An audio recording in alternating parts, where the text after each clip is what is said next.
Так а где все то, что обещал Рахмон? Неужели вновь обманули? И это в такой сложной ситуации. Подписывайтесь на обновления и точно будете в курсе всего самого важного. Спустя неделю пострадавшему от схода селей жителям некоторых кишлаков Вагдата оказана помощь в виде продовольственных и непродовольственных товаров. Комитет по чрезвычайным ситуациям и гражданской обороне Таджикистана сообщил, что при поддержке международных партнеров доставил в пострадавшее селение продукты питания, предметы первой необходимости, матрацы, гигиенические наборы, емкости для хранения воды. Тем временем некоторые пострадавшие утверждают, что местные власти проявляют безразличие к их проблемам. Махсафар Каюмова, жительница Махалы Джавани, города Вагдат, получила помощь от Всемирной продовольственной программы ООН.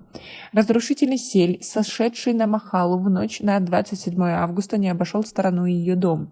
Женщина лишилась почти всего имущества. По ее словам, в ночь стихии селевой поток заполнил подвал дома. Она и дети спаслись, быстро поднявшись на второй этаж. Нам местные власти доставили только продовольственную помощь. Сейчас некому выгребать воду и остатки глины со двора и подвала, говорит Махсафар Каюмова. Жители сельского джамаата Чуянгарон, куда входит и Махаль Джавани, говорят, что полностью возобновлена подача воды и электричества. Прошедшие 27 августа проливные дожди стали причиной схода селей камнепадов и оползней в 9 городах и районах Таджикистана.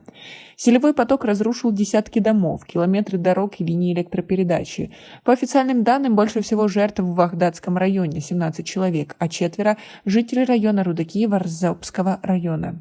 Бахридин Мирзоев, председатель сельского джамаата Чуянгарон, сообщил 4 сентября, что по предварительным подсчетам стихия нанесла ущерб жителям 4 джамаатам Вагдата на общую сумму в 15 миллионов самани или почти $1,5 миллиона. В настоящее время 4 экскаватора и другая техника заняты устранением последствий разрушительного селя в селах Магов и Шарас.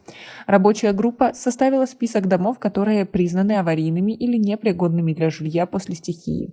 Владельцам этих домов будут выделены земельные участки для строительства новых жилищ, добавил Бахридин Мирзоев. Комитет по чрезвычайным ситуациям и гражданской обороне Таджикистана 6 сентября сообщил, что при поддержке международных организаций оказал помощь 400 домохозяйствам Варзопского района и 63 домохозяйствам в Гисаре, пострадавшим от стихии в конце августа. Шахрух Назарзада, ответственный сотрудник КЧС, сообщил, что до сих пор помощь не оказана всего 32 семьям в городе Вагдат. Тем временем люди в пострадавших селах вынуждены своими силами выгребать воду и остатки глины из своих дворов. Тем временем некоторые пострадавшие от стихии жители утверждают, что местные власти проявляют безразличие к их проблемам. Житель села Бустон города Вагдат Махмаджон Исмаилов рассказал, что в результате схода селевого потока был полностью затоплен двор, а его новая автомашина превратилась в металлолом. По его словам, селевой поток унес все необходимые документы, в том числе и на машину. Машину я купил за 83 тысячи самани. На оформление документа ушло еще 6 тысяч самани. Машина была застрахована. Я обратился за помощью к властям, однако никто ни разу не спросил, что за беда случилась со мной и моим имуществом, говорит пострадавший от стихии.